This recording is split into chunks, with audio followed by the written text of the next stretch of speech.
Ooh, Lord, am I about to step in it today. Got my coffee. Got my intro. Here we go. Ladies and gentlemen, coming to you live from the Lucky Dog studio in a hidden location somewhere in the upper Midwest of the United States of America, it's a brother making his own way, but with all the wrong opinions. Welcome to the Morning Night Live with your host, yours truly, Dawg Knight.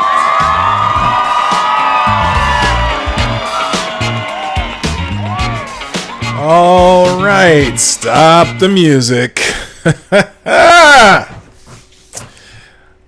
Welcome to the Morning Night Live with your host, yours truly, me, Marty, aka Dawg Knight, on the Dawg Knight channel. We're here every Monday through Friday, 10 a.m. Eastern, 9 o'clock Central, 2 p.m. GMT, although sometimes we're a little bit late like we are today, but that's okay.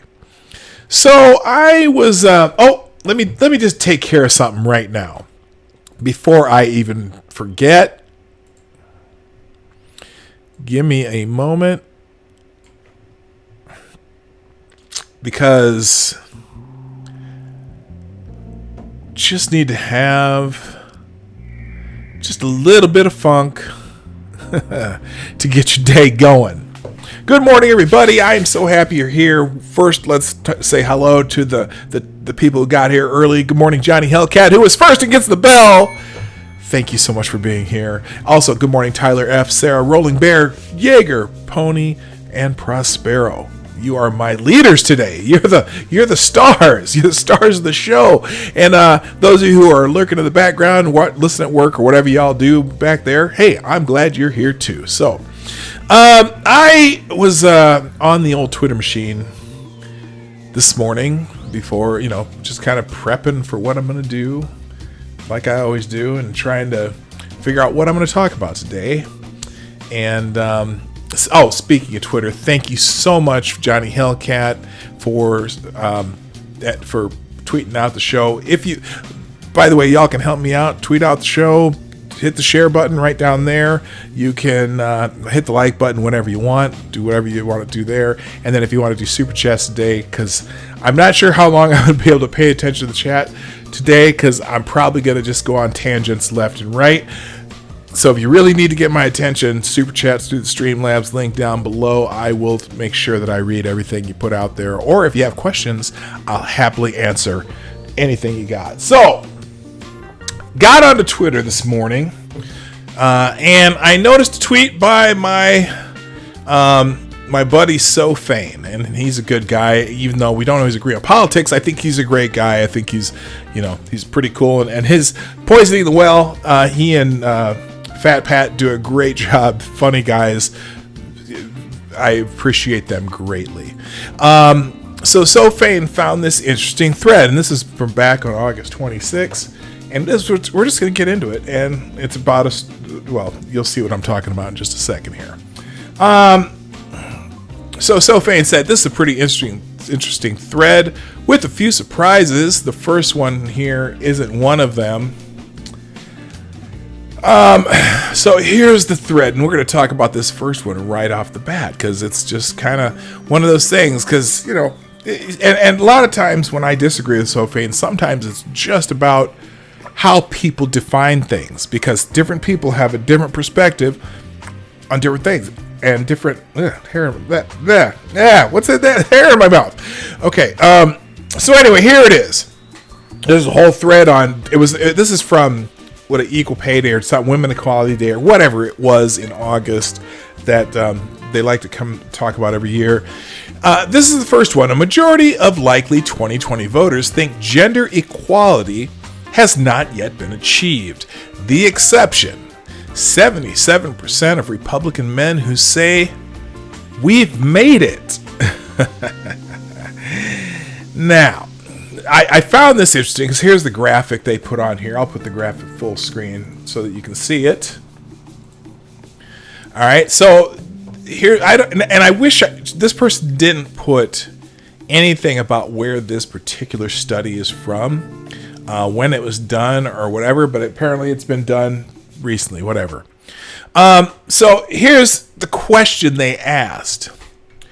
Do you think there is full equality for women in work, life, and politics, or is there work to be done? Now, that's an interesting question because you asked different people with different perceptions of what the definition of full equality for women in work, life, and politics. The definitions are going to be different, so the answers are going to be different. And what is so the first question I guess I have when someone asks this particular question, well, what do you mean by full equality, right? That's the question I think about. What do you mean by full equality? Because, obviously, a lot of the rights or whatever that you would consider part of this question, have been happening gradually throughout the 20th century. And again, we're in one of those eras where things have changed so fast. We learn so much and realize the possibilities of what people can do. But what does full equality mean? Because you mean full equalities of the choices you're allowed to make? Full equality of, numerically having perfect proportionality between the sexes in every aspect of what you do? And then full equality for women in work, life, and politics. Full equality of opportunity or full equality of outcomes? Because if you ask, and I'm going to guess that a majority of Republicans who answer this question include, and then, she says, well, Republican men. Well, if you ask them, well, wait a minute, when you said yes to that question, what were you answering? Were you saying that women have opportunities that everyone has? Does everyone have the same opportunity? Versus, well, do we have the outcomes? Do we have 50% of our government is women? Well, no, we don't. But, if you answer that question, so let's take we have a record number of women in Congress right now. 25%, I think, of the women in the House and Senate 75% of the people in the House and Senate are women. Now, that correlates to the fact that 25% of the candidates in 2016 for the Congress and Senate were women. Okay, now some lost, some won, some lost. Now, is that equality if the people who run for the Senate end up being the same proportion as the people who ran? Or do you demand that 50% of the House and Senate are women, even though only 25% of the candidates who ran for the House and Senate were women? So that's kind of how we're going here. So if you look at, for example, opportunities in let's say in life, for example, because that's the second one on here, or work and life. Well, let's think about that. Right now, about 60% of people attending college are women right now. Okay, so is that equality for women in life? Because right now there's a lot more women who go to college than men. That's just a fact. So how do you measure that as far as, do you think there's full equality for women in work, life, and politics? Also, well, are women allowed to make choices that don't fit the narrative of this question? For example, are women allowed, does equality include the right to make a choice on whether you want to raise your children yourself, and if you make a decision with whoever your significant other is that full equality? Why does my phone keep buzzing? It's driving me nuts. Stop buzzing phone. I thought I turned all the notifications off. Apparently I did not. So the question is so completely vague that I can understand why different people would answer it differently. Now, of course, if you spend your time in culture, popular culture, whatever, it's easy to answer this question as no, there's work to be done because, everything's not equal, right? But then I ask, okay, fine, everything's not equal outcome-wise. Let me ask you this, though. That's Skrill Pirate Pete, you read my mind. Will full equality, does that mean 50% of all sanitation workers need to be women? Or do 50% of all, ditch diggers need to be women? Is that what you're asking for too, or not? Or are you just strictly asking for the computer science field where 20% of the women in college who major, or 20% of the people in college who major in computer science, there's only 20% who major in that are women. And wow, the correlation between the fact that people who work in that field in computer science and computer engineering, computer software engineers, 20% of those people are women. There's an exact correlation. So now, does everyone have the opportunity to go to school to go into computer science? Sure they do. Now, and that's that whole STEM thing that people talk about all the time. So they say, we need more women in STEM. But do you realize that 50% of the people in STEM, buzzword STEM, are women, but they go into different areas of STEM. Okay? STEM doesn't just mean computer science. It means science, technology, engineering, and math. Well, 50% of all people who are in STEM courses are women. But women tend to go to different fields of STEM. For example, doctors right now, a majority of people in the field of medicine, studying medicine, are women. Pharmacy, the majority of the people in pharmacy are women. That's science. Veterinarians, it's like 86% of people in veterinary school are women. Should we force those women who said, I have a choice, I want to take an opportunity and I'm going to go into STEM and I really want to go into veterinary science, but oh no, we need more women in computer. Man, they're going to make me go into computer science. So then again, is it full equality of choices or full equality of what's the outcome is? Because remember, equality is you should have the right to make the choices in your life that you choose, and if you can succeed within that choice, you should have the opportunity to do that. Absolutely, that would mean, to me, means 100% equality. Now, do we have that now? I'd say for the most part, yes. Maybe there's some work that needs to be done to help people who maybe can't figure out how to do it from a financial standpoint or whatever, figure out how to make it optimal for people who have the talent but may not have the financial ability to do it.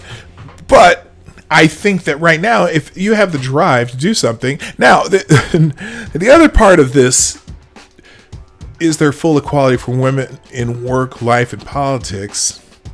There's another problem too. So let's say, for example, I'll take UPS for an example. All right, where I work a few hours a day each week doing some auditing, things like that. Now, in the package division, in the hubs, for example, I would guess about 90% of the people in the area that unloads the trucks, probably 95% of the people in the areas that unload the trucks are men. Okay? Now, that's a pretty good paying job, but everyone at UPS starts pretty much at the same pay and they get the same raises throughout their career. So if you're there this amount of time, you get this raise, and that's how it goes. Everyone gets paid the same, and you get the same raises. No, now if you're there longer, you get paid more because you've had that many more raises. It's a union shop. Everyone gets paid the same. It's exactly equal, okay? However, the attrition rate for women is much higher because it's a very hard physical job. Now, men in that particular job have an advantage because it's very physical work. It's just because on average, men are bigger, stronger, and are more suitable to that type of work. Okay, because you have to be able to lift something up to 70 pounds. Sometimes there's packages up to 200 pounds, and you got to be able to move them, right? And so, now there are a lot of women who work in other areas, like preloading the trucks that go out to the people's houses. There's people who work in small sorts, working with smaller package. People who work in an area where it's all U.S. Postal, a lot of smaller packages. But again, majority of the people who work there are men. Is that mean that there's no equality, that women could not work there? A woman who is interested in doing that, who's physically able, could work there? Nah, we have plenty of them. There's a bunch of them that do. Okay, but again, it's just a fact that men are more suited to that work. So I don't know if there's ever going to be full equality based on the definitions that some people have. Some people's definition of full equality is that 50% of the people in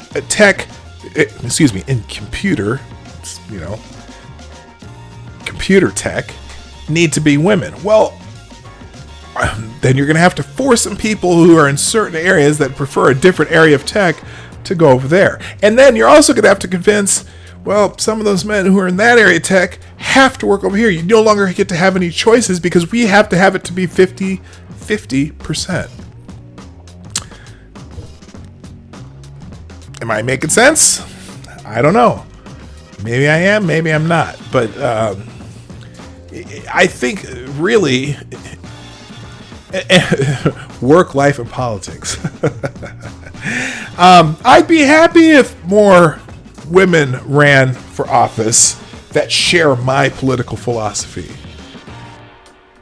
I would vote for them, absolutely. Am I going to vote for a woman just because she's a woman? No, hell no. I'm not going to vote for a man just because he's a man. If a woman with my political philosophy runs against a woman with my political philosophy runs against a man who has the opposite of my political philosophy, guess who I'm going to vote for? Obviously the man. I'm just kidding. I would vote for the woman who has my political philosophy, not for the man who doesn't. And so perhaps that's a different way, because also on the surveys, I'm looking at the results here, right down in this little area right here, right down in here. Notice that, okay, so it's about 50, 54, 46. It's pretty even down up to here. It's funny because this is all these demographics, everything until you get down to here. Independent men, 48, 58, no. 42, yes. Men, 54. Women, 46, yes. So that's half, almost half. Then you get to Republicans. Republican women, 54% say, yeah, full equality for women in work, life, and politics. Republicans, 64% say yes. 77% of men say yes. Now, my guess is most Republicans look at this in a different way than non-Republicans. In that, my guess is they're thinking, is there opportunity for people who want to and can excel? Okay, or even, because obviously And and unless, well, we'll get to this in a minute, but unless you're talking about playing in the NBA, okay? Now, if there was a woman who could succeed in the NBA, in fact, when was it? It was, what was her name? There was a woman back in the 70s who, fantastic basketball player, who was almost got a tryout in the NBA. She was that good. I'm trying to think of her name. Gosh, I'll think of it at some point. But anyway, so it's a fascinating question. It's funny. It says nearly 2/3 say gender equality has not yet been achieved. Well, yeah, and every time you hear about this, and it comes out to the outcomes, because everyone talks about the wage gap, for example. Okay, the wage gap. So that's been pounded into people's heads for the last, 15, 20 years. They've been talking about that wage gap ideas come up. And so that's pounding your head. Well, yeah, that wage gap that we always talk about. Well, when you compare apples to pea pods, there's going to be a difference. Okay. Again, that's a case of, do wage gaps close based on the more opportunities? Well, in most Scandinavian countries where they say, oh, these are the most, egalitarian countries in the world, there's still a wage gap. Okay. Because people can choose what they want to do, and people are always going to choose different things, and there's always going to be those people. Now, here's the other problem. When you calculate a wage gap, do you calculate people who want to have more, I guess, I hate to say traditional family, but who want to have a more traditional family, for example? Okay. Are there always going to be people like me and my wife who say, you know what, we don't want our kids in daycare, so we're going to figure out a way to raise our own kids? Now, in our case, we kind of split that change of schedule where we both kind of were able to do it, and that's just because we were fortunate enough in the jobs we were in when our kids were young that we could do that. But you're always going to have people make different choices based on their lifestyles. And it's not always forced. It's not always the patriarchy that makes those choices. Sometimes it's just practicality. Sometimes it's, sometimes people choose things like they want to breastfeed their children. Okay, and that was another thing that was one of our choices, because there's benefits to that. Well, yeah, you could work and pump and do whatever, but if you're able to, would you make a schedule so that you can do that? Would you change your lifestyle for temporarily to do that? There's lots of people who, especially high power couples. People complain, oh, there's not enough leadership in the women in this law firm or whatever. Well, because there's a large number of women who take time off from law when they have children to raise their kids because they choose to, because maybe they're a high power couple, the other person makes a lot of money too, and that person wants to breastfeed her child and be with their child. Are there always going to be people like that? Are we going to force, just to come up with something called full equality, equal outcomes? Are we going to force them to say, nope, you can't make that choice because we need to have equality? Okay. So I don't know. I mean, when I look at that question, the first thing I think, okay, if my daughter would have decided to continue in that engineering program that she was in when she was in 5th grade, she went to a little engineering program for girls. They had a special program for engineering for girls, trying to get girls interested in engineering. Okay. And I think there were like 80 girls in the program at the University of Minnesota, and they went and did this. It was really cool, and she really enjoyed it. So she went to, maybe it was 7th grade, because they could come back at their junior year in high school. They could come back for free if they wanted to. 80 girls go to this engineering program. Had a great time. They built remote control airplanes. They built little electric motor powered things and whatnot. Really cool program. Okay. When it was time to decide if she wanted to go back to that program, because it was free to go back to it in 11th grade, she didn't care. It was, she liked it, but it wasn't one of her interests. So, but if she had continued and decided, you know what, I really like that, and I'm going to go in 11th grade, and I really like that, and then when I go to college, I'm going to major in engineering. Would there have been anything stopping my daughter from choosing engineering as a field? Nope. In fact, I bet you, I'm gonna bet you right now that not only would there not be a problem, but they would be encouraging it.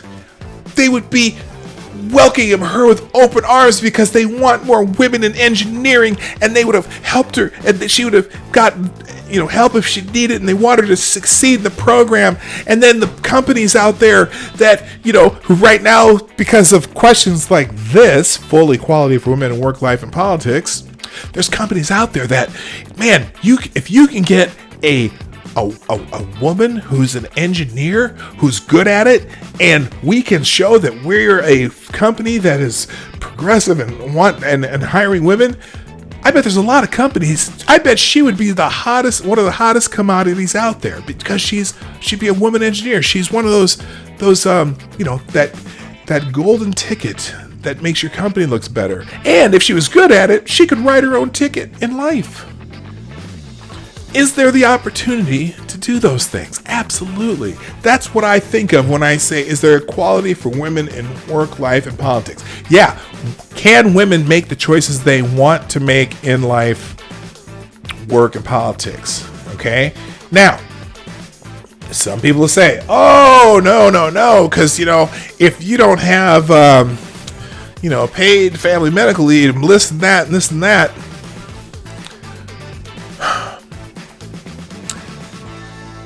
but who paid, maybe,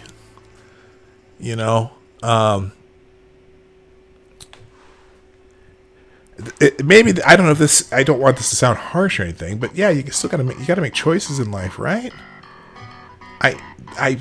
Maybe, I'm not sure. But it's it's a fascinating question of how people are going to answer that question based on their philosophy. Because some people are just going to say, you know what? The country is half women, and we don't have 50% or 51% of our elected officials as women. And that's what people say when they mean equality. Okay? I'm still saying, whatever. Okay, I'm late due to making bear and monkey breakfast soup. One did I miss? Oh, we're talking about equality today. By the way, good morning to people who have jumped in. Good morning, Jaeger Pony, Rolling Bear, Grill and Pirate Pete, Maddie, Duck Dog, Longfish, Marsupial Gamer, Irish Rose, and Prospero. Hi, Prospero. I haven't seen you. Well, you were here the other day, too. I'm so glad you're here in the morning. Zombie Teddy, hello. And Necro, a.k.a. Necrosaw Collins. Oops, hang on here. So, that is just fascinating. By the way, also, Dar, thank you for tweeting out the show this morning. So let's get into this a little more, though, because this is just the first one. This is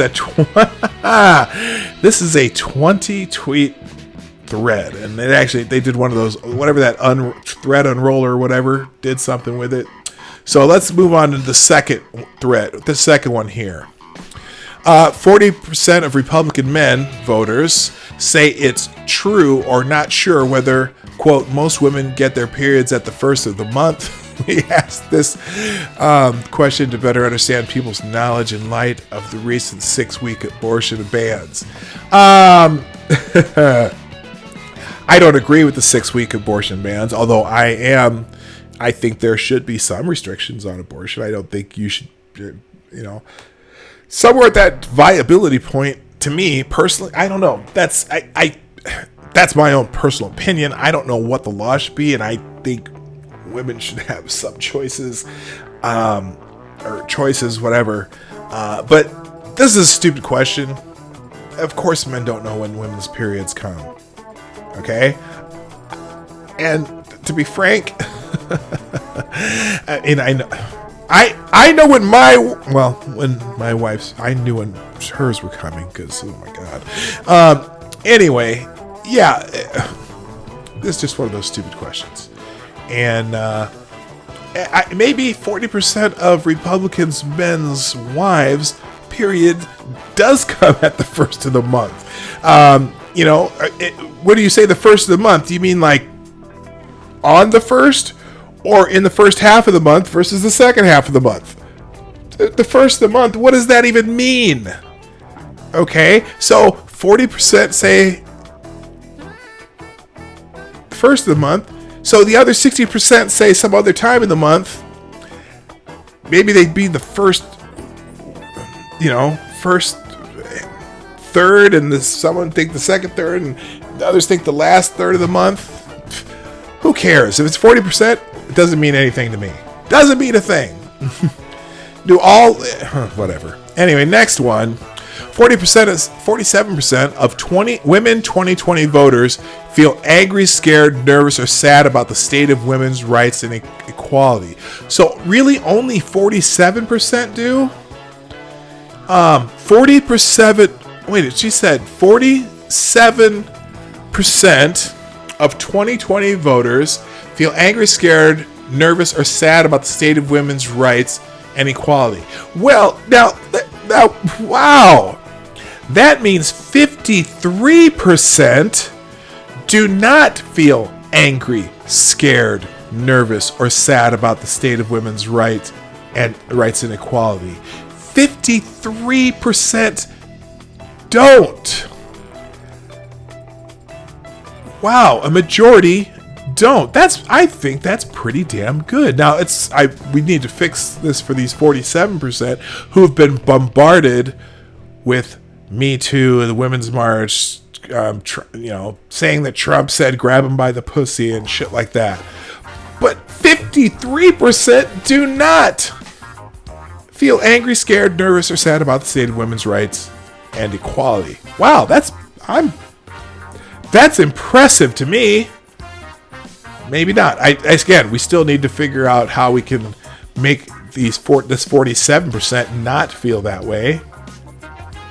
All right, so here we go. Let's look at this. How do voters feel about the state of women's rights and equality in our country? The largest differences are by party affiliation. So the question, exactly, that is the question. How do you feel about where our country is right now on women's rights and equality? 43% say they feel one of the following: angry, scared, nervous. Okay, she got that wrong. Oh, I see. Oh, 43%. Okay, so 43%, I think that's of everybody. Okay, so that means 57% don't feel that way. Right? Okay, and then other 28% feel they say satisfied and happy. Well, you gave them a lot of choices here. You didn't give them much choices there. Among the subgroups, 47% of women, angry, scared, nervous, sad. 39% of men, which means majorities don't feel this way. 70% of Democratic women, because, well, of course, Donald Trump, remember? It's Donald Trump's fault. That's because they hate Donald Trump. There you go. If only 70% of Democratic women, that's 30% of Democratic women don't feel that way. Damn. Something must be going right, because you usually are, you're most satisfied when your guy's in office, and 30% don't feel that way. So there you go. 48% of independent women, means 52% of independent women don't feel angry, scared, nervous, or sad. 16% of Republican women, so that's 84% of Republican women don't feel angry, scared, nervous, or sad. I think these Republican women need to start talking to these Democratic women. And they need to talk and figure out, why don't they feel that way when the Democrats do? Maybe there's something that they can each help each other out with. 62% of Democratic men, well,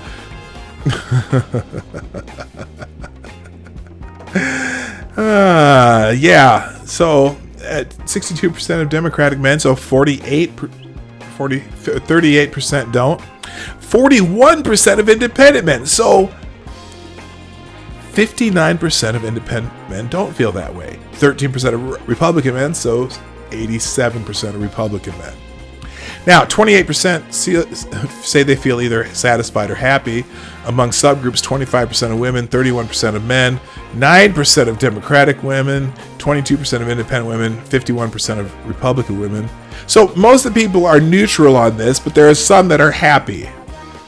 And a majority of Republican men and a majority of Republican women. Apparently the rest are neutral. So it's, it's funny how you put this, but if you look at what the other side of that is, it's so most people apparently are neutral on this subject. Moving on, the next one. Most 2020 voters are more likely to think President Trump has made things worse rather than better for women. I would love to pick their brains and find out how.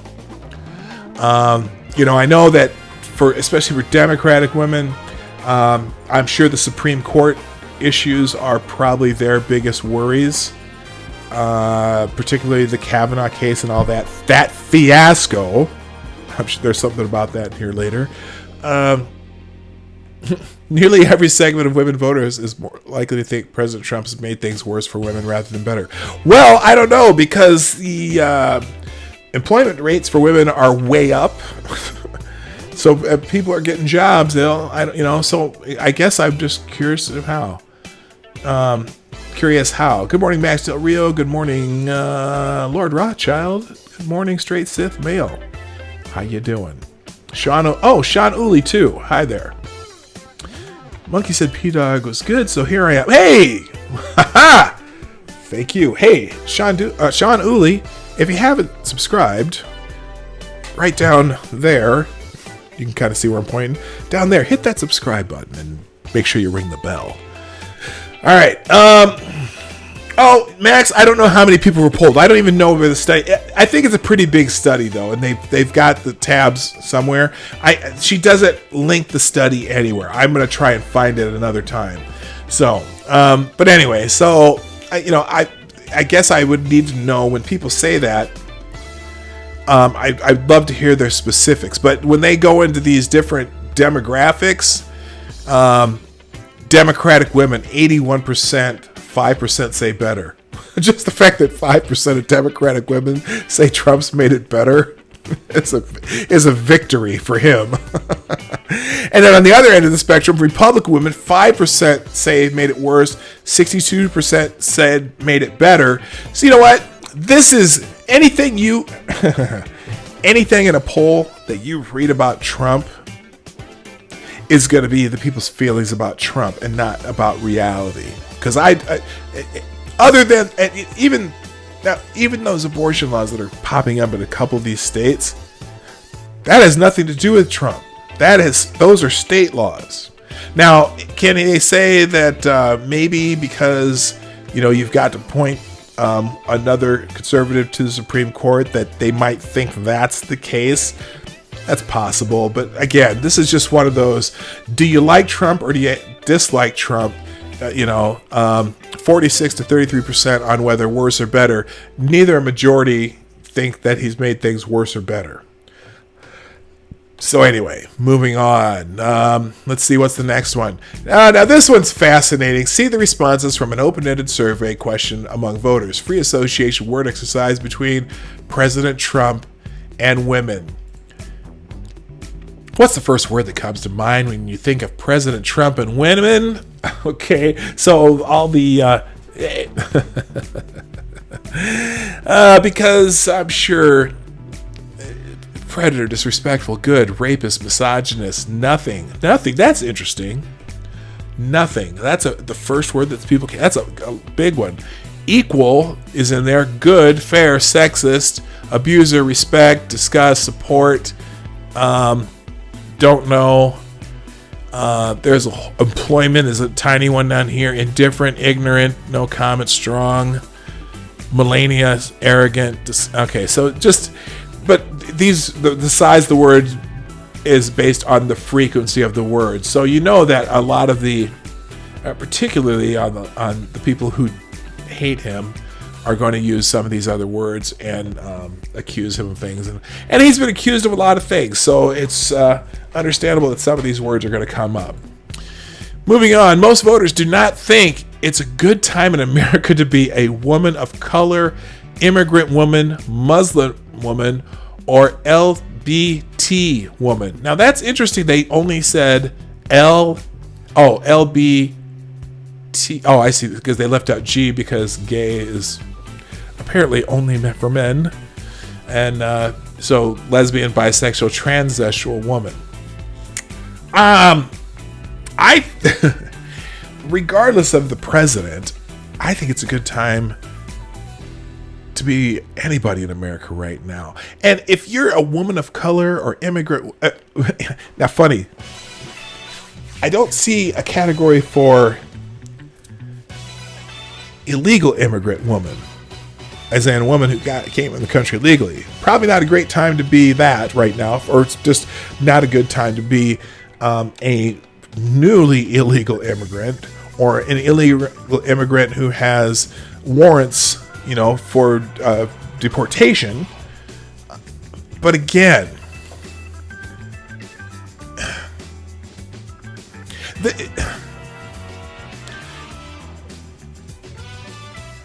women of color, at least women of color who are success oriented, probably a great time to be that.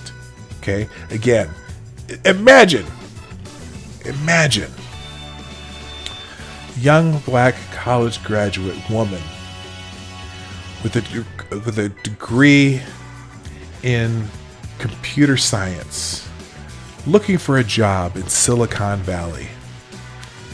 Would she have a difficulty finding a job? Competent computer science graduate, black woman. Answer in the chat, please. Please answer in the chat. Same thing with immigrant women. You know what? Immigrant women who came here legally and are generally probably have. Most immigrant women are highly educated. I see immigrant women everywhere working in pharmacies and doctors' offices, and in fact, my orthopedist is an immigrant woman doing very well. You know what? Trump has not interfered with that at all.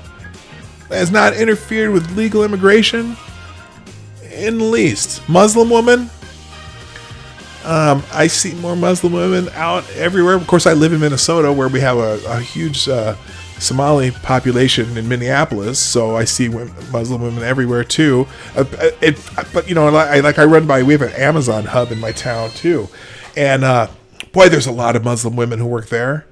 It's amazing how immigrants tend to go and work in jobs and find jobs where you can make good money. I think they start at 15 at Amazon here in where I live. And LBT woman, I don't know. It's hard to say. In theory, it would have been. It's tough for lesbian, bisexual, and trans women, but it seems society. It's probably a better time now than ever, and it's getting better for especially.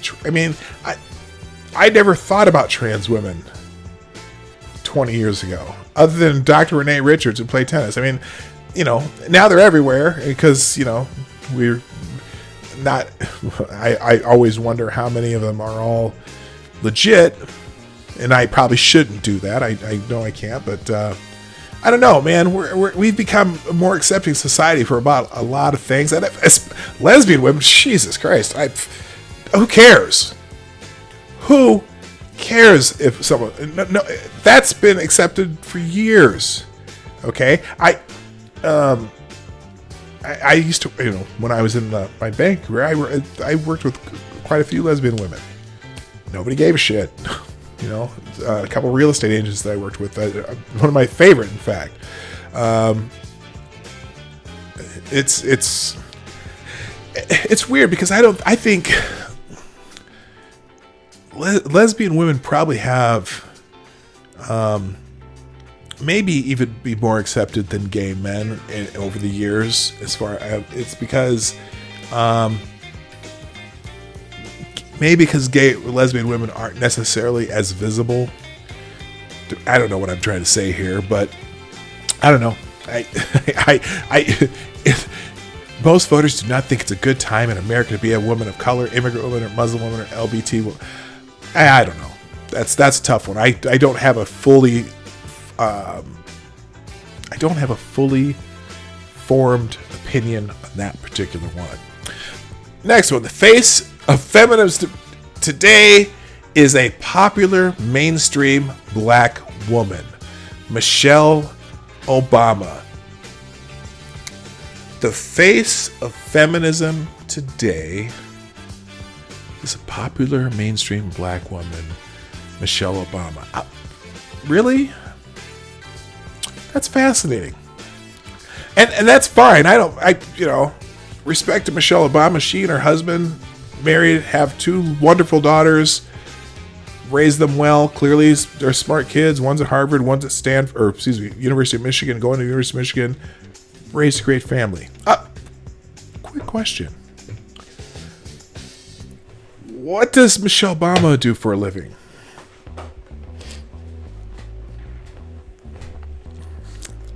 Oh, well, now she gives speeches, obviously. She was an attorney. Why is Michelle Obama a feminist icon, though?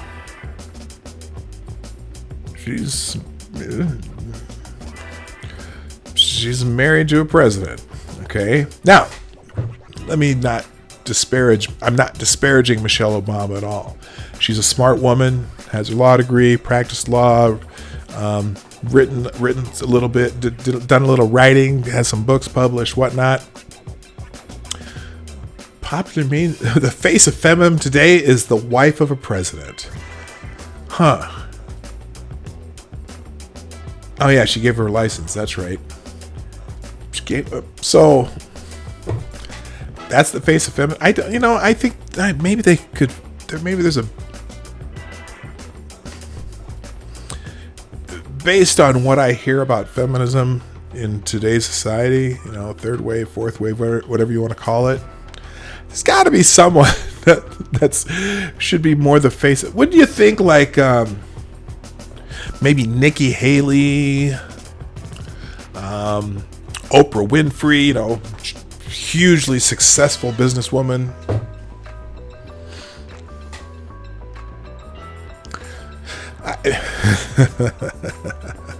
Moving on. The Kavanaugh Ford testimonies last fall had a big impact on voters. They made a majority of key voting blocs think men having more power in government than women. In our regression analysis, this perception predicted voting Democrat in the 2018 midterms. Did the situation make you think about men having more power than women in our government or not? Maybe. You know what? I think I'm pretty sure that it reinforced the divisions between Democrats and Republicans. Now, granted, the loudest voices were, out there screaming, about Ford. But I, personally, I never felt like Ford was telling the truth. So now, is that driven by my perception of being more on the right than on the left? Possibly, but you know what? Her story never made sense. The vivid memories you'd have of certain traumatic things that, especially the how you get home. I'm sorry, you don't make... Anyway, okay, that's an interesting question. But again, I'm going to guess it's... Now notice they don't do a Republican-Democrat split here. They do the totals. I bet you...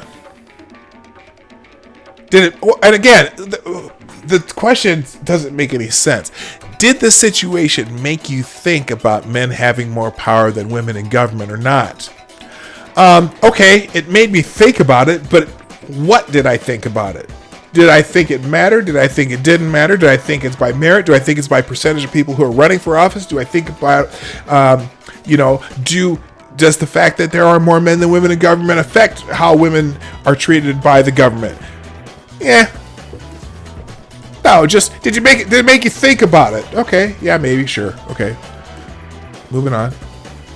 This year, the major cultural moment related to gender equality is around the recent abortion bans.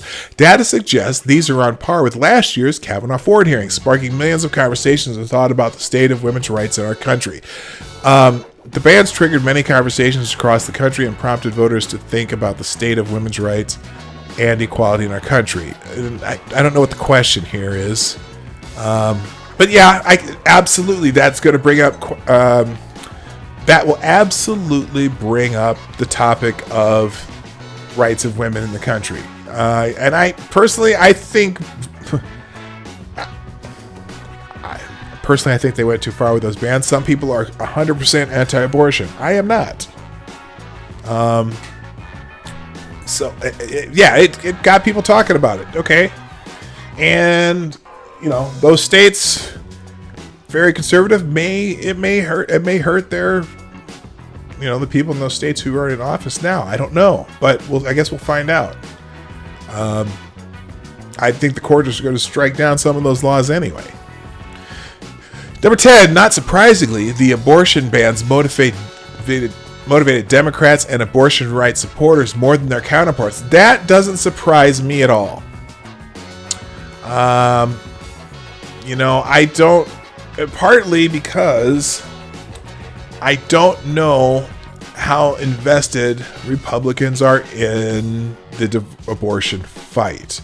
And also, not all Republicans think one way, and not all Democrats think one way. So, I don't know. That's, but the fact that more Democrats are coming out thinking I'll bet you some of those states where they completely raised restrictions on abortions probably also motivated some people to come out, because some other people are probably thinking, huh? Yeah, the dude Northam, the blackface guy, who was saying, "Oh, yeah, we can abortions be up to 9 months." Well, yeah, hell yeah, they can. And if it's it's one of those situations where the baby's born, but they didn't want it, we can make sure that baby's comfortable, and then we can go have that talk. I don't think he really meant what he said there, but if he misspoke like a big ass doozy. We'll keep the baby that was born alive, and then if the mother decides that she wanted to abort it, we're still gonna kill it. I don't think. I honestly don't think he meant that. But he sure as hell said it. I'm telling you. Even if you meant that was the dumbest thing on the planet to say. Anyway, but yeah, it does not surprise me at all that those abortion fights in those states where they're having the really super restrictive time limits within to have an abortion, it does not surprise me at all that motivates Democrats more than it motivates Republicans. I think Republicans who are very anti-abortion are still thinking, oh, we got that victory, and don't realize that they might get their butts kicked for it. Who knows? Number 11, but surprisingly, analysis suggests that abortion positions are very linked with views toward gender equity. Now we're talking about gender equity, not gender equality. Interesting. Anti-abortion voters have a very different view towards women than pro-choice voters. Now, this is an interesting graphic. I'll put this full screen here. So it's saying people in the black are the people who want abortion, want it legal in all or most cases, 67% of voters. And the orange are want abortion illegal in most cases, 33% of voters. Agree that women are too easily offended. The high number for the want it illegal, low number for people who want it legal. Agree most women interpret innocent remarks or acts as being sexist. People who want it illegal, high. People who want it legal, low. Agree men generally make better political leaders than women. Now, this is at 50% for the people who want it illegal, 24% for the people who want it legal. Now, that's fascinating. 24% of people who want abortion legal in all or most cases agree men generally make better political leaders than women? That's fascinating. 54% of who want it illegal do. I don't think I don't think men or women by virtue of being either a man or a woman makes a better political leader. I think better political leaders make better political leaders, and there are some women who are better political leaders. There are some men who are better political leaders. Now, obviously, when your numbers of people who run for office, 25% women to 75% men, and the people who are in office, 25% women, 75% men. When your pool of political leaders, the leaders of the leaders, if your pool is 75% men, you're probably 75% chance that you're going to have the men in the top leading positions. Just kind of how it is, right? But who makes better political leaders? Well, the best political leaders make the best political leaders, period. It doesn't matter. Agree that there should be...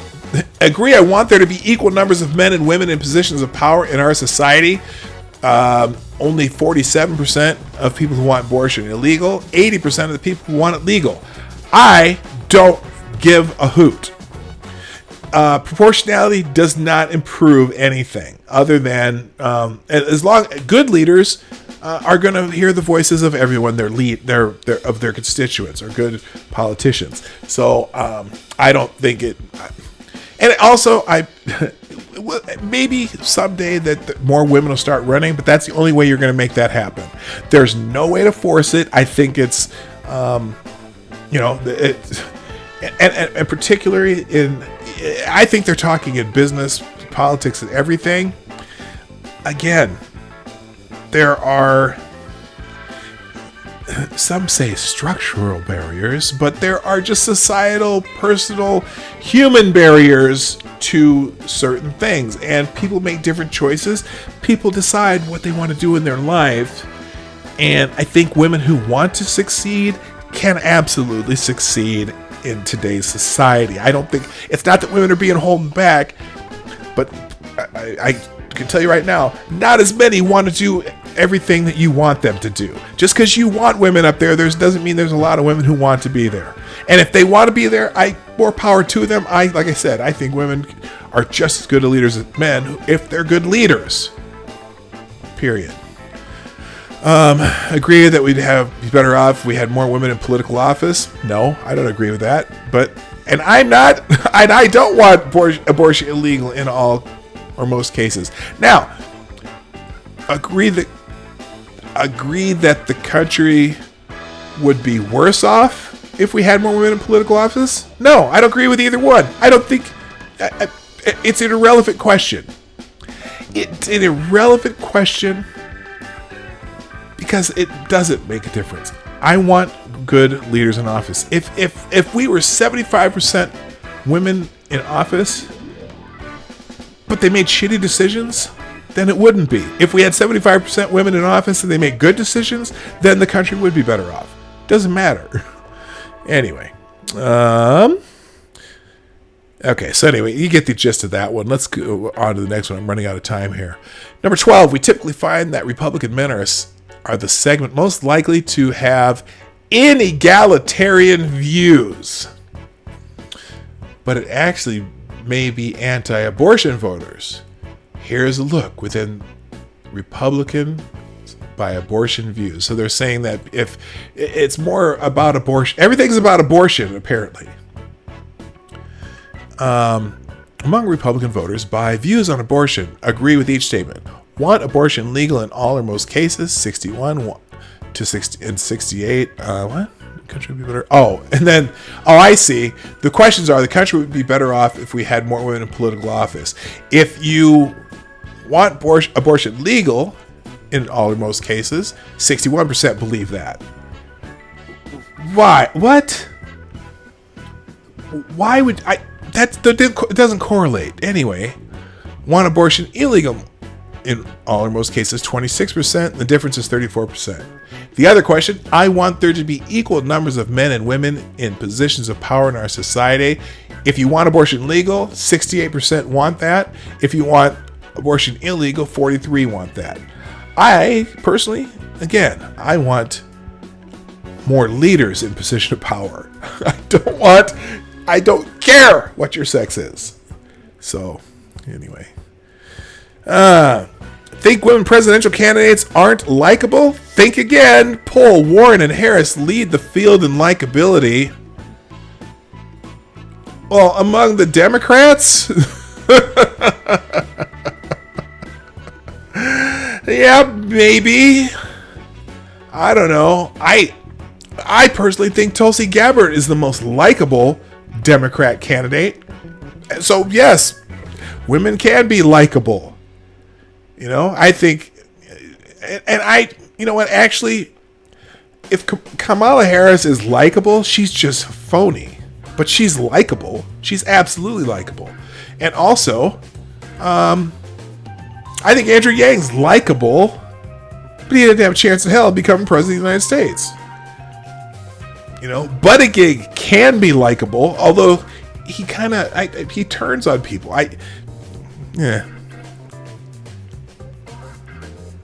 Even Joe Biden can be likable because he's just that goofy old great uncle that you had that you hardly ever see, but he says something goofy every time you see him.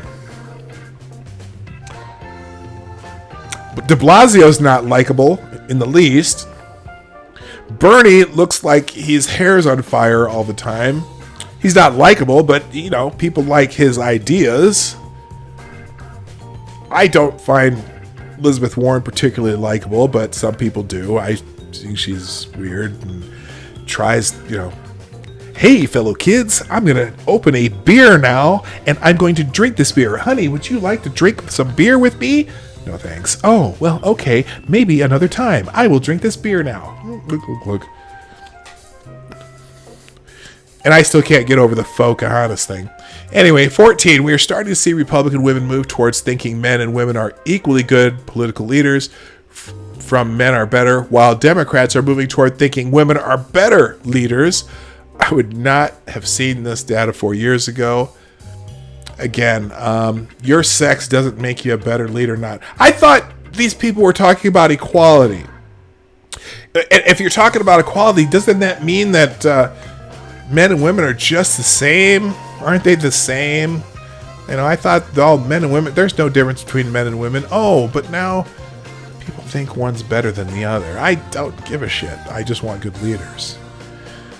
Hi, Shia Grath. How you doing? Did I say? And Lord Rothschild. Oh, you've been here a while. Hi, how you doing? Okay. And damn it, Chadwick. Good morning, Chadwick Dupree. How you doing? Anyway, it starts. Oh, now they're going to talk about. This is where I get kind of annoyed. So it starts young. Guess who is most likely to think sexism is a big problem in our society? Adolescent girls 14 to 19. I wonder why. Oh, and this might be why 7 in 10 girls feel unsafe as a girl and judge a sexual object in their daily lives. I think this is the Tumblr problem. I don't, I wish I should probably talk to my daughter. I try to figure out her experience in high school. My son's friends who are female, I maybe could ask them. This study several findings illuminate why most girls perceive sexism as a problem and why they say gender equality does not exist. Because they don't raise their hand enough in math class? I don't know. By far, girls perceive physical attractiveness as the most common trait or characteristic our society values in girls. Here's the thing. I'll bet you those same girls perceive physical attractiveness as the most common trait or characteristic our society values in boys too. Well, there's other things, athleticism and things like that, but whatever. About half the girls, 53%, so 53% look in the mirror at least once a day and imagine how others might see them. I bet every boy in America does that too. About they may not say it, but I bet they do. 1 in 3 older girls, 31%, does so many times a day. Okay, now I don't know if boys do that or not. I was too busy playing in dirt when I was young. 2/3 of girls, 64%, say they are exposed several times a week or more to women and girls in the media who have unrealistic bodies. Half of girls 14 to 19, 49%, say they see these bodies every day. Guess what? Every boy in America sees that too. Why? Why do you ask? Why do you ask? Because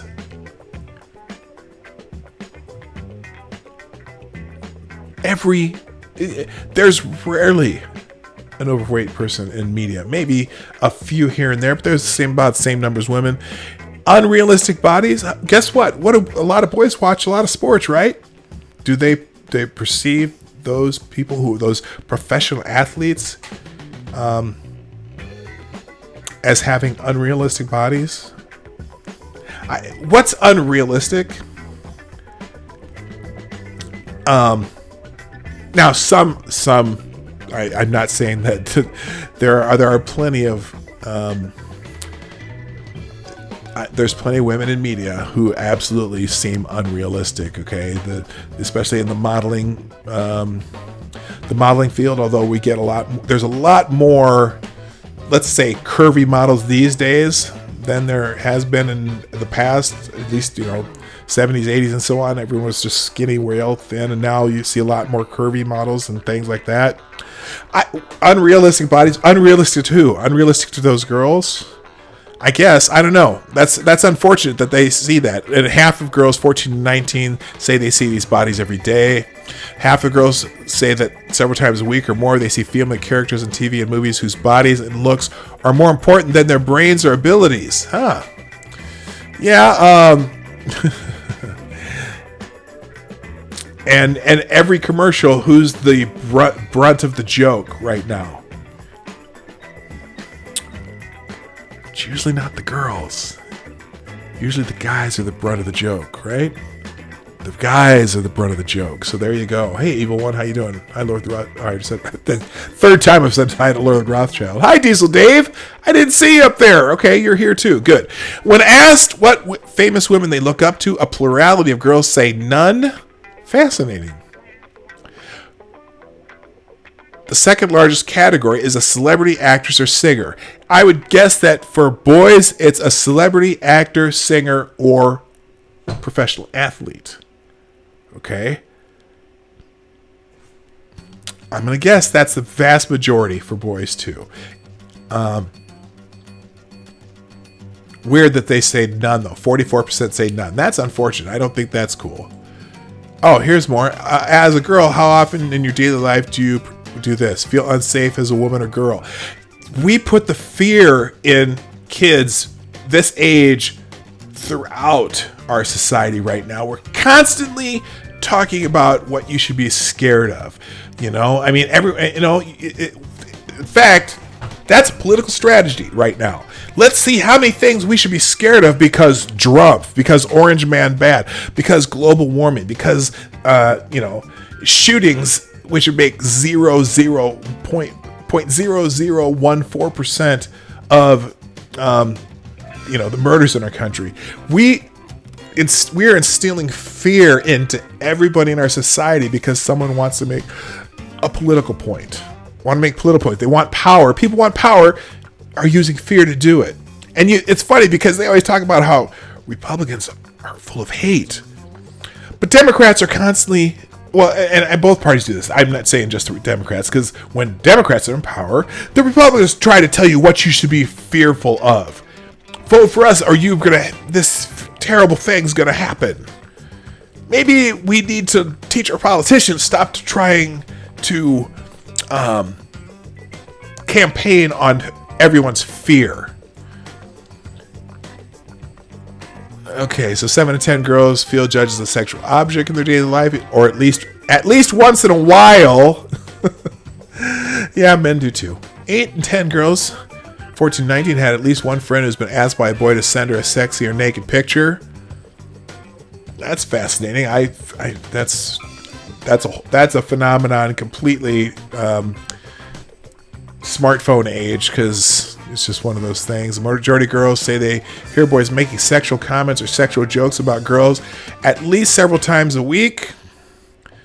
I think that's pretty common among girls too. Almost half of girls 14 to 19 hear boys making these comments every day. 1 in 4 younger girls, 25% of 10 to 13 hears these comments daily. That's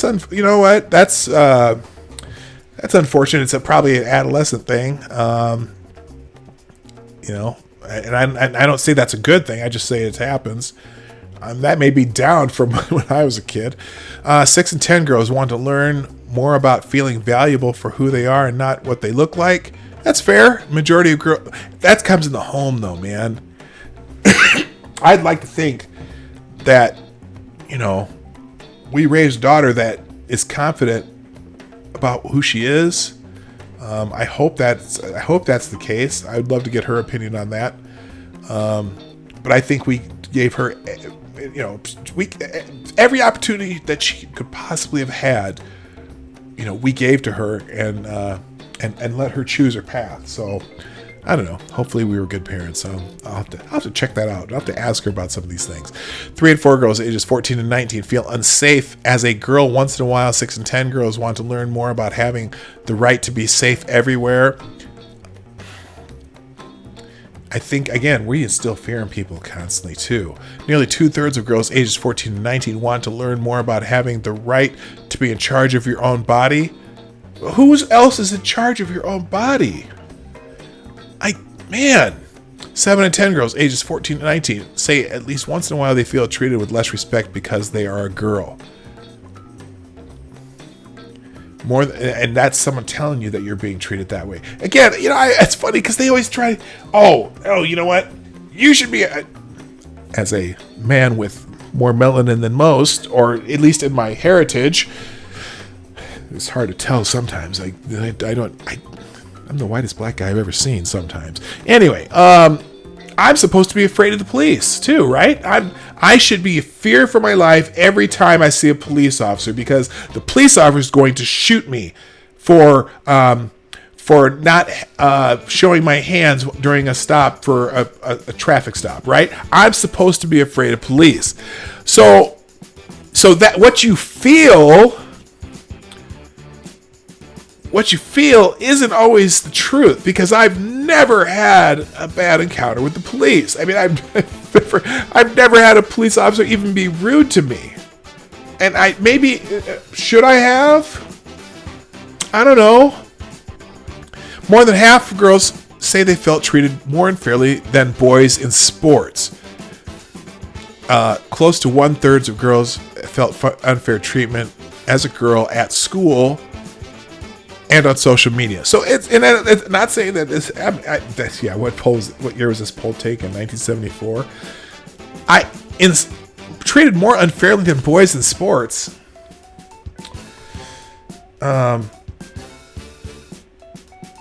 Fascinating. I don't know. I coach sports. I've coached multiple sports for the last 10 years, and basketball for almost 30. And I've coached boys and girls. And there's something coming up here that I'm gonna have a little chat about. All right, I gotta hurry up. I'm not gonna do Twitter trends today. I'm just gonna finish this up. Boys, number one pressure from society: be strong, physically tough, be willing to punch someone. What? Where? Oh my goodness. According to a recent Pew Research survey, okay, there's the survey there. Adults say that society most values in men traits of honesty, morality, ambition, and leadership.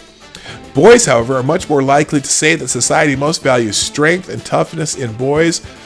Okay, that must be among their peers. Only 2% say honesty, morality, and 8% say ambition and leadership. You know what? That's because boys are stupid, right? The front of their brains hasn't really developed yet, and they don't, not till about 25.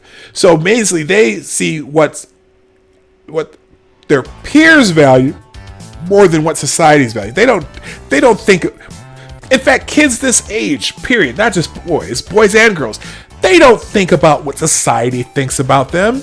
They think about what the kids in their class think about them, and what the kids walking down the hall think about them, and the kids they play basketball with think about them, and the kids in the play that they're in think about them. They don't have that worldview of society, what society's thinking about them. So anyway, 7 to 10 boys in the survey say they personally feel pressure from parents, friends, teachers, or society to be physically strong. That's kind of an evolutionary thing. 44% of older boys, 14 to 19, feel pressure to be willing to punch someone if provoked. Really? I don't know. Maybe that's how some kids are raised. I can only go from my own experience that's not how our kids were raised. And honestly, I don't know that my son's never been in a fight that I know of. He punched me once when I was sitting on his leg, and I couldn't get I had my headphones on. I couldn't get his attention, or he couldn't get my attention. So he punched me in the arm to like, oh, what? Oh, I'm sorry, because I couldn't hear him yelling at me. That's weird, man. Of course, everyone on the left thinks you should punch Nazis, right? That's being provoked, right? Now if someone hits you, yeah, you should be able to defend yourself. But I expect my daughter to do the same thing. If someone hits my daughter, I expect her to punch him right in the mouth and then run away as fast as she can, because I know she can't fight either. So yeah, equal rights, equal lefts from my daughter. Don't mess with her. Sexual comments from dads and other family members matter. 47% of boys have heard these comments from male family members. I'm wondering, okay, among boys, I don't know. This is foreign to me. I think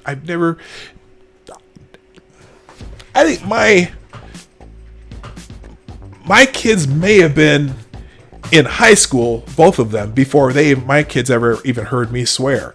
But that's me raising my kids the way I want them raised. Now, I know they swear because I could hear my son when he's playing Xbox in the basement yelling, "Fuck!" And we would just laugh my life, and I would just giggle upstairs. And I'd say to Lady Boomer, "That's your kid," because my wife swears all the time. Wow, among boys, having a father who makes sexual comments and sexual jokes about women is correlated with several feelings and behaviors. Feeling it's okay to ask a girl for a naked picture, viewing online pornography. Oh, yeah, because, that's, come on. Anyway, feeling pressure to join in when other boys talk about girls in a sexual way, feeling pressure to hook up with a girl, feeling pressure to hide sad and anxious feelings, feeling pressure to be physically attractive. I think everyone feels the pressure to feel physically attractive. Otherwise, everyone would just and the ones who don't are usually the goth kids who are hiding. whether or not they're physically attractive. But that's throughout the animal kingdom. Okay? Those birds that do their bird dance to try to attract the females, they're trying to be physically attractive. You know, the lion who's doing whatever they do to puff themselves up, they're doing it to be physically attractive. That's natural.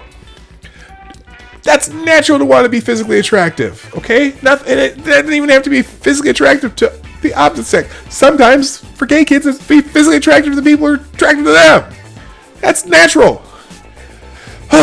Pressure to control, dominate. Pressure to not have strong opinions. What? Why would you have pressure? Okay, I don't know. Disagreeing or only somewhat agreeing that men and women should be treated equally. In what planet do you live in? In what school does that come out? That men and women should not be treated equally. Disagreeing or only somewhat agreeing with wanting equal numbers of men and women as leaders in work, politics, and life. Y'all try to sneak one in on me. I want the best leaders. I don't care what their sex is. Anyway, party affiliation of parents matter. So they're bringing it down to Republicans. Also, has a parent who identifies as a Republican is also correlated with the number of views in order of strength, feeling more comfortable with traditional gender roles. Okay. Disagreeing or somewhat agreeing with wanting equal numbers of men and women who are leaders in work, politics, and life. Disagreeing or somewhat agreeing that men and women should be treated as equally significant among boys with a Republican parent, not girls with a Republican parent. I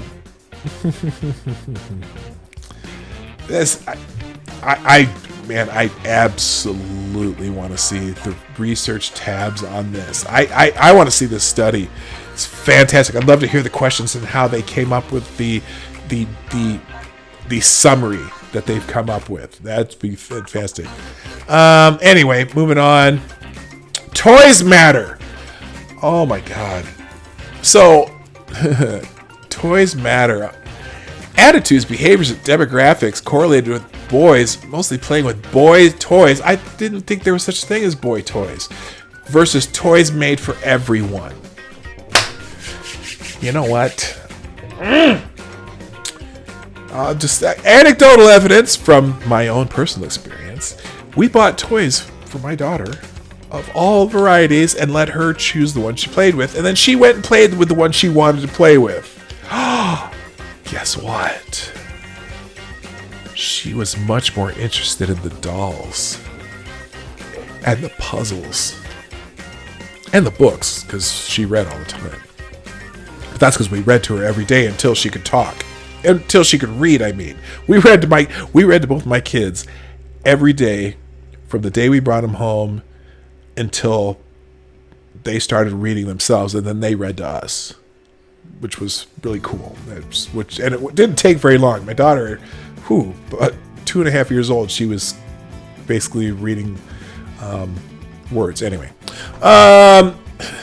so boys who played with mostly boy toys. I wish they'd give you an example of what exactly boy toys are, so you could, get an idea. But played with boys toys, think more about girls' bodies and how they look. Not having talked about gender equality in the past year. Why? Only someone agreeing wanted equal numbers of men. Basically, everything they like to just hear about is down here with people who play with gender neutral toys. What the fuck is a gender neutral toy? You know what? Toys, you have them or you let kids choose them themselves.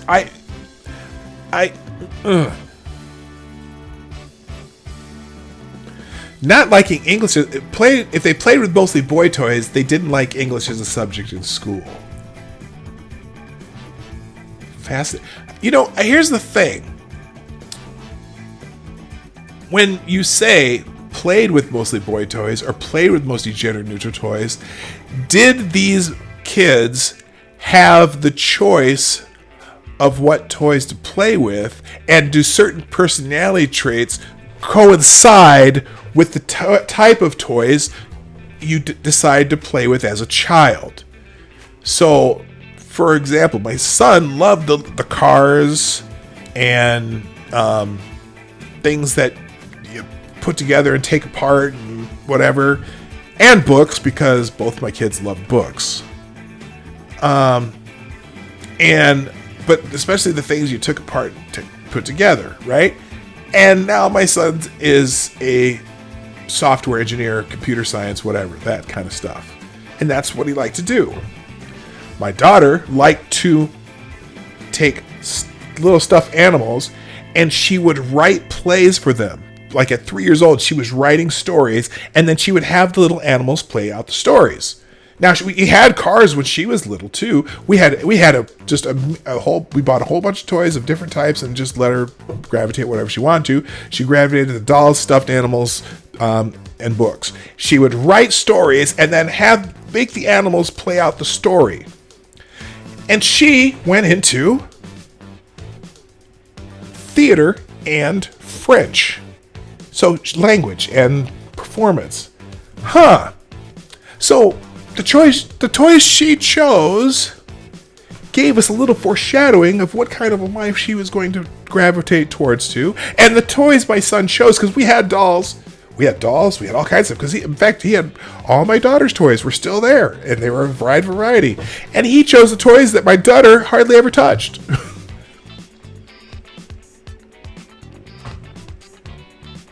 Poof. All right, last one. Now this one's interesting, and I know the person that she tags in on this, Nicole M. Lavoie. I worked with her on a project in our athletic association about 10-15 years ago, on how parents deal with sports children, and it was a great program teaching parents how not to be helicopter parents and how to let coaches do their thing and whatnot, teaching just parents how to be good sports parents. Well, apparently she's now a big in equity, inclusion in sports, blah, blah, blah. But anyway, that's what she's tagged. The last one she puts here, girls sports matters. We are also doing interviews with boys right now who think girls only do gymnastics. If you're in Minnesota, you're lying. Minnesota's a huge basketball, volleyball state for girls. I mean, huge. So I'm not sure what boys they're talking about. Every boy who plays sports knows girls who play sports. And this, at least in where I live, maybe in some places they don't. We're doing an interview with boys right now who think girls only do gymnastics and boys are better at sports.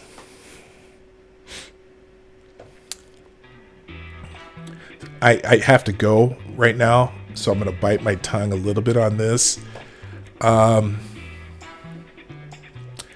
someone who's coached boys and girls in multiple sports over a 30-year period.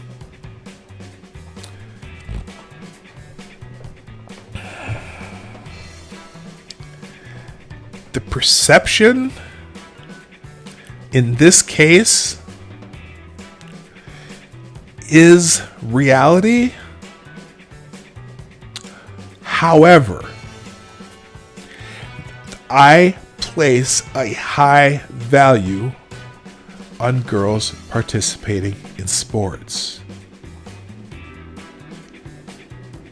But on average, and almost, well, not whatever, on average, yes, because most sports revolve around physical activities which male bodies have better capacity for. Does it make girls' sports worse or not interesting or not important?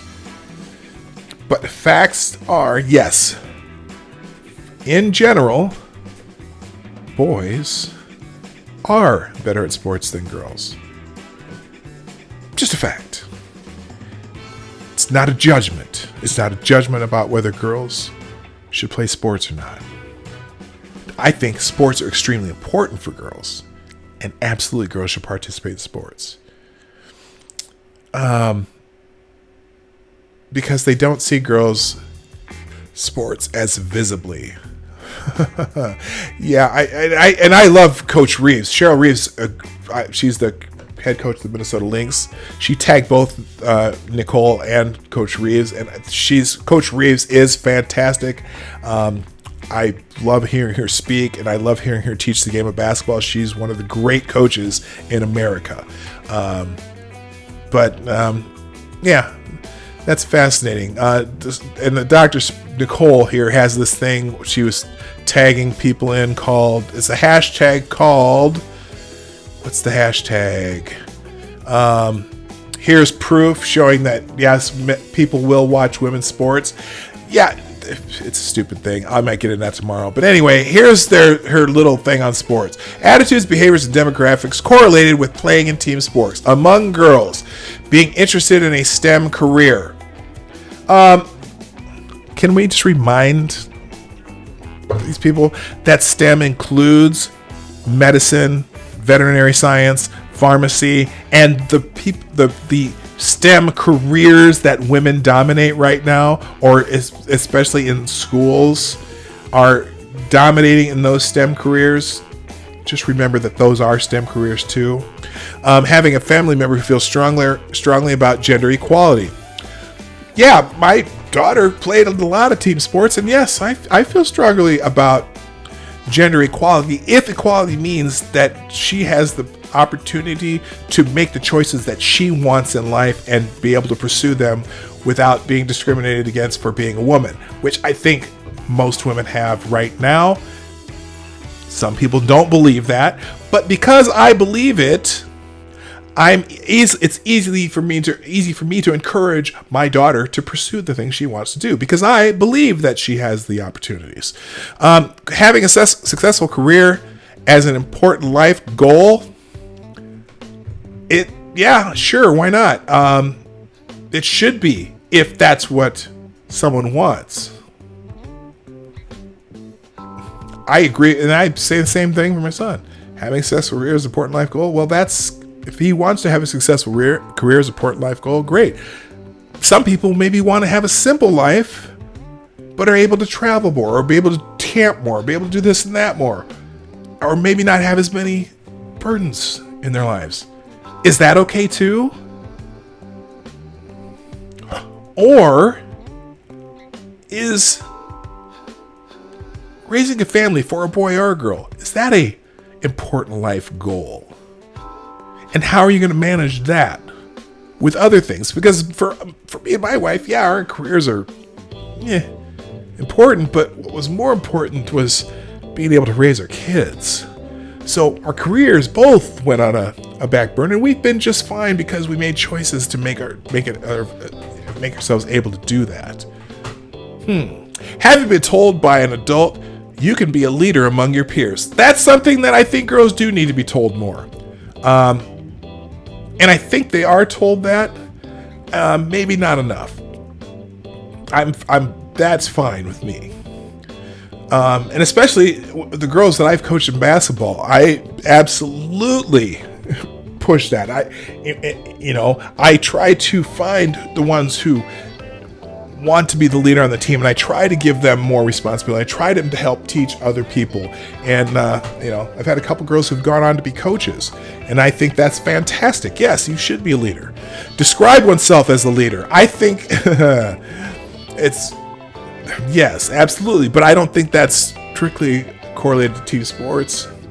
If you have a girl who's on a debate team, speech is really big in our part of the country, too. We have speech teams at every school. That's also some way to do that. It's not sport, but it's you can become a leader, or someone who's in a play, who's leading in a play, whatever. Having a dad who does not make sexual comments or jokes about women, well, that describes me, because I don't do that, or at least not in the presence of anyone other than my wife or the friends that I have, but then we're joking about something else, whatever. But I never did it in front of my kids, because my kids never heard me swear. Describing oneself as confident, that doesn't require sports, but hey, sure. Yeah, sport. That's why I love sports for everybody. I think all kids should play sports when they're young, and then they can gravitate to something else if they don't like it. And not feeling pressure to withhold strong opinions. Okay. Yeah, sure, why not? All right, so that's it. Woo, my goodness, sorry, P, incorrect, not factual. What, better? I guess I missed that, but anyway, guys. I had an argument about this word. It's calling people guys. You know, when you say you guys in the north and the northeast and the far west, you guys is a gender neutral term, right? And I somewhere on Twitter I was talking about that, but anyway, let's call it a day. We're not going to get to Twitter trends. For some reason, Turkey's trending. I don't know why. Jason Tatum's trending. He's a football player. Mark Twain, whoever that is. Team USA. Why is Team USA trending? What did Team USA do? Oh, this is...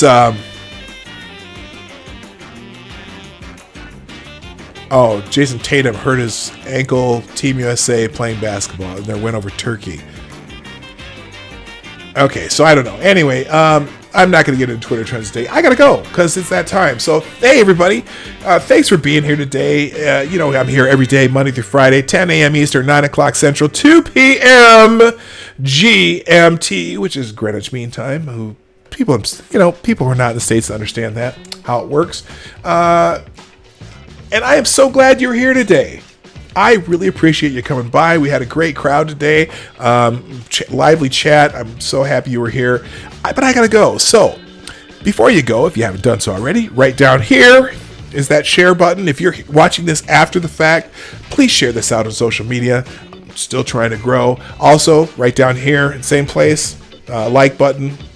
Like or dislike, whatever, do what you can. And if you haven't already, do that. And then in the future, if you're here, we do super chats through the Streamlabs link down below. So thank you so much for being here. I really gotta go though, and I don't mean you know what I mean. So have a great day. It's today's Tuesday. You got that extra day of sleep or chilling or grilling or whatever you did. Hope you had a great Labor Day weekend. And I'll be back tomorrow, Wednesday, the 4th of September, here on the Morning Night Live. Thank you. My name is Dawg Knight, and I am out of here. Goodbye. Hey, this is Dawg Knight, and I want to thank you for joining me today on the Dawg Knight channel. Before you go, if you like what you saw and you're not already subscribed, please make sure that you hit the subscribe button down below, and definitely click that bell that pops up afterwards so you'll be notified when I post new videos or when we go live. I broadcast my live show, The Morning Night Live, Monday through Friday, 10 a.m. Eastern, 9 o'clock Central, and 2 p.m. GMT. A special thanks to all supporters of this channel who share our videos on social media and who make donations through our Streamlabs link in the description below. Thanks again, and until next time, I'm Dawg Knight, and I'm out of here.